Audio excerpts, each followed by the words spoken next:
Hey, I want to talk today about differentials. My goal is just to give an overall view of what differentials are, what failure in a differential looks like. Not really speaking to the experts, speaking to people who are new in the car game.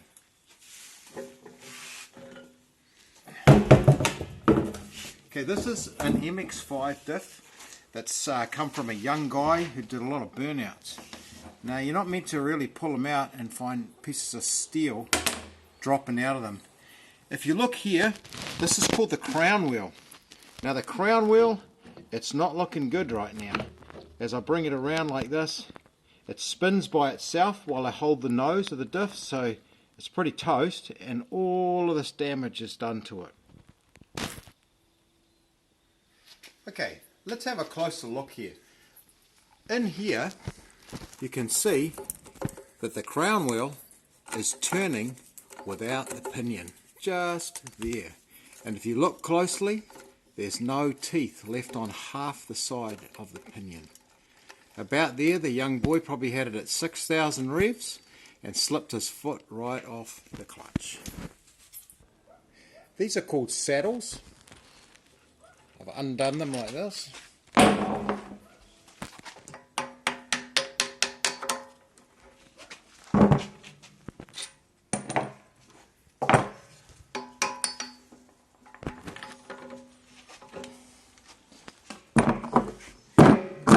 Out she comes. Have a look in here. This is kind of disturbing if the diff belongs to you. There's all the teeth, primarily off the pinion. The pinion should look like that, with lots of nice surface ground teeth that can slide sideways, but all we've got is nothing left. Now sometimes this happens because you get, say for me, a Toyota Altezza engine, and you get a couple of hundred horsepower, and then you run it through your drivetrain, and then in the back you still got a Triumph Herald diff or an MX-5 diff, and it might have been made for, say, Triumph Herald 1300 by 60 horsepower, right, 1360, and then you try and put 140 horsepower of 4 AGE through it, and boom, it's just the teeth aren't long enough. They don't handle it, right? Here's the damage to the crown wheel. This is pretty much secondary damage. The first damage happened on the pinion, the second happened on the crown wheel. Let's talk about these bearings for a minute. On the side, you have Timken roller bearings. They're on a taper and they're held like that. On the side saddles, you have these nuts. These nuts are held by a lock ring. Now the lock ring comes undone, you take it off, and this sits on here, and you turn this nut. You can make a tool or you can borrow the service tool from Mazda. You turn it in, and on the other side you turn this one out. Think of a bicycle wheel and you've got a set of bearings. Well, what you're doing is you're moving the diff head out of mesh and into mesh. And if we were going to rebuild this differential, we would buy a new pinion, we would buy a bearing here, we would buy a bearing there, we would buy a side bearing here, and a crown wheel. Now at that point we would put it all together, Loctite the bolts, start to put it into mesh, and then we would take the whole assembly, it's a little heavy to lift right now, and we would bring it up into mesh like this, and then we would turn these nuts in as we turned this one out, or we would turn in while we turned this one out. And at the end of the day, we would be bringing our diff, crown wheel and pinion into mesh or outer mesh. There's an exaggeration. Into mesh, outer mesh. But really we're only moving it by thousandths of an inch. Well, the question might be, how do you know how far to go in and how far to go out? Well, the answer is, when the diff is new, you take some blue paste It's a paint, and you put it on here, and you roll the crown wheel back and forward while turning the pinion with your hand, and you look at the tooth mark, and it leaves a blue oval like shape.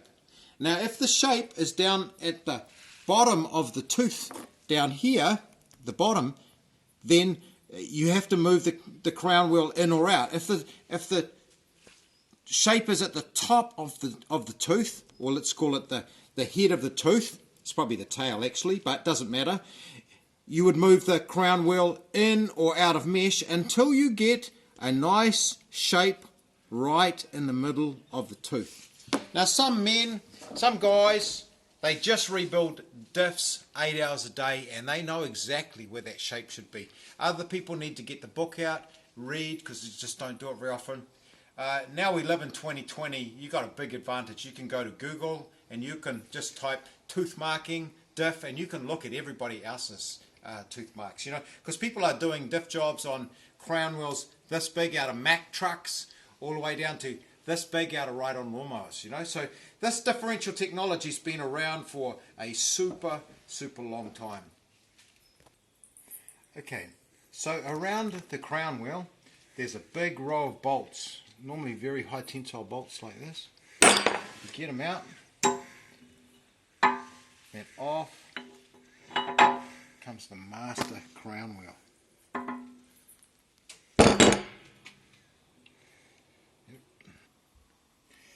This is called an impact driver.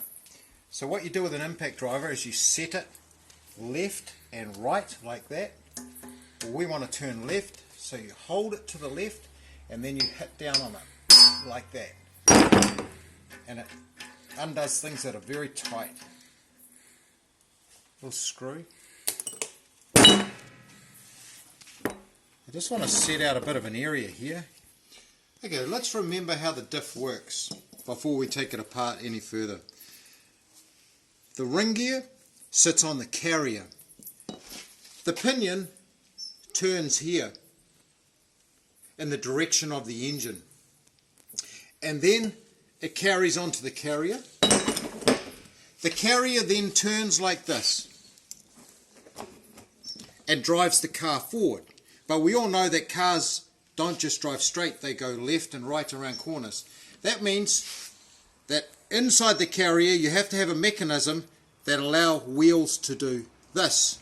When you're going around a corner to the left, this wheel needs to turn at a faster speed than the inside. Well, you can see a good demonstration if you look in this hole here. You can see that's how that mechanism works. I want to show you what's inside it. In particular, this diff is a limited slip diff. Notice it's got one spline that goes into the outer side gear, and it's got a second spline that goes into the limited slip clutch. If you're in the MX-5 Mazda world and you want to know is the diff limited slip, you can take both axles out, and if you do not have this, well, it's this, just not this type of LSD.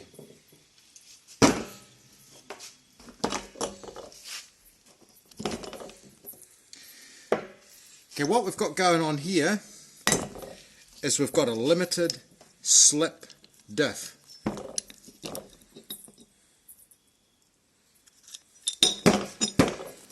Let's look at the limited slip piece first.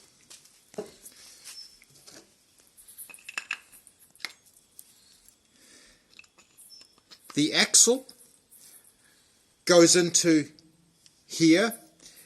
Inside of here, it's a sealed unit. Inside of here, there's viscous sort of oil and very sticky substance, so that when one wheel wants to turn faster, i.e. taking off very fast with one wheel on gravel, the plates create a drag against this clutch. So that's the limited slip clutch pack in there. That's a throwaway item, and if you're testing your car and you grab the wheels like that, it should be stiff to pull one wheel against the other, otherwise you've got a broken limited slip clutch. One spline is there, another spline is on the inside. Okay, just as we close off this video, I hope you really enjoyed it. Here's the pinions. There's 4 of them in this diff.